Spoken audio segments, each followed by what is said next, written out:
নমস্কার। আজকের গল্প ফিরে পাওয়া আলো। কলমে সন্দীপ, কণ্ঠে পূজা।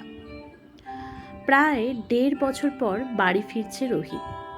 এই খবরটা শুনে সোহিনীর বুকের ভেতরটা যেন অদ্ভুত এক আলোয় ভরে উঠল। আবার কোথাও যেন হালকা ব্যথাও টের পেল সে। আজ আবার তার জন্মদিন। জীবনের কতগুলো জন্মদিন যে কেটে গেছে রোহিতকে ছাড়া, সেই হিসেব সে আর রাখতে চায় না। ক্যালেন্ডারের পাতায় ১.৫ বছর খুব বড় সময় নয়, কিন্তু প্রতিটি রাত, প্রতিটি নিঃশব্দ বিকেল আর প্রতিটি একা খাওয়ার মুহূর্ত যেন সোহিনীর কাছে এক একটা দীর্ঘ নদীর মতো ছিল, যার শেষ কোথায় সে নিজেও জানত না। সকালে ঘুম ভাঙতেই সোহিনী জানালার পাশে এসে দাঁড়ায়। আকাশে ম্লান রোদ উঠেছে, গাছের পাতাগুলো বাতাসে নরমভাবে দুলছে। হঠাৎ তার মনে হলো এই বাড়িটা যেন এতদিন ধরে নিঃশ্বাস আটকে অপেক্ষা করছিল। রোহিত ফিরবে আজ। এই ভাবনাটুকু মনে আসতেই তার বুকের ভেতরটা ধক করে উঠল। সোহিনী ধীরে ধীরে বাড়িটা গুছিয়ে ফেলতে লাগলো। টেবিল মুছলো, বিছানার চাদর পাল্টালো, পুরনো ফুলগুলো ফেলে দিয়ে নতুন ফুল সাজালো। যেন ঘরের প্রতিটি কোণকে সে বলছে আজ সে ফিরে আসবে। রান্নাঘরে ঢুকে সে যত্ন করে রান্না করতে শুরু করলো। পোলাও, চিকেন আর পায়েস, রোহিতের প্রিয় খাবার।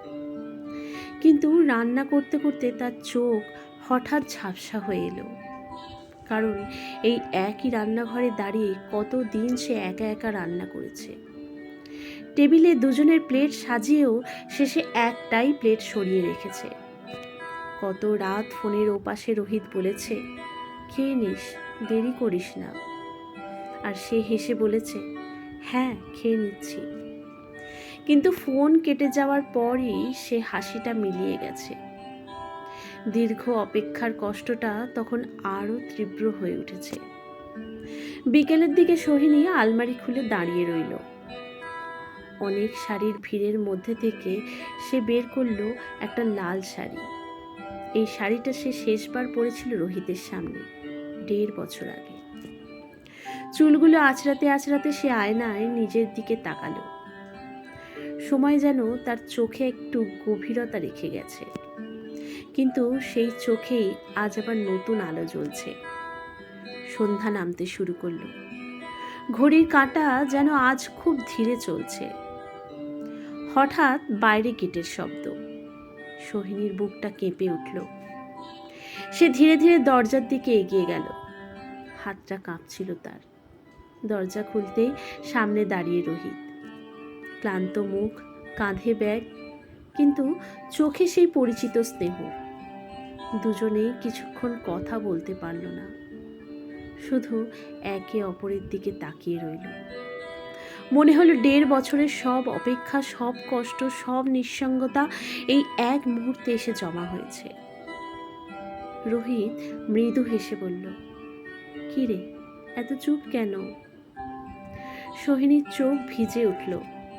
সে ধীরে বলল, জানিস, কতবার ভেবেছি এই দরজাটা খুলবো আর তুই সামনে দাঁড়িয়ে থাকবি।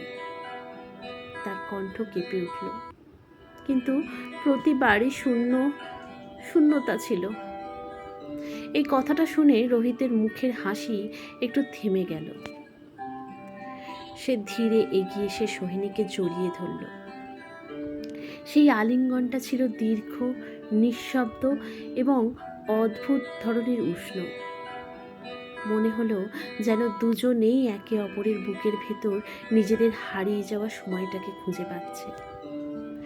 রাতের খাবারের সময় দুজন খুব বেশি কথা বলল না। মাঝে মাঝে চোখাচোখি হচ্ছিল, আবার দুজনেই চুপ করে হাসছিল। খাওয়া শেষে তারা বারান্দায় এসে বসল। আকাশে তখন পূর্ণ চাঁদ উঠেছে, চারপাশে নরম আলো। রোহিত হঠাৎ একটা ছোট্ট বাক্স বের করল। শুভ জন্মদিন। সোহিনী বাক্সটা খুলে দেখল একটা ছোট্ট লকেট। খুব বেশি দামি নয়, কিন্তু তাতে খোদাই করা অলওয়েজ ইয়োর্স।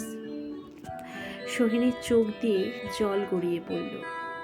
সে ধীরে বলল, জানিস, এত দিনে আমি একটা জিনিস বুঝেছি। রোহিত তাকালো। কি?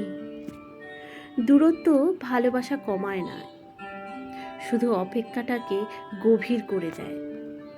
রোহিত তার হাতটা শক্ত করে ধরল। সোহিনী তখন ধীরে তার কাঁধে মাথা রাখল। চারপাশে নিস্তব্ধ রাত, আকাশে চাঁদের আলো, আর দুই মানুষের দীর্ঘ অপেক্ষার শেষে ফিরে পাওয়া এক গভীর নীরবতা। সেই নীরবতার ভেতরেই যেন লুকিয়ে আছে হাজারো প্রতিশ্রুতি।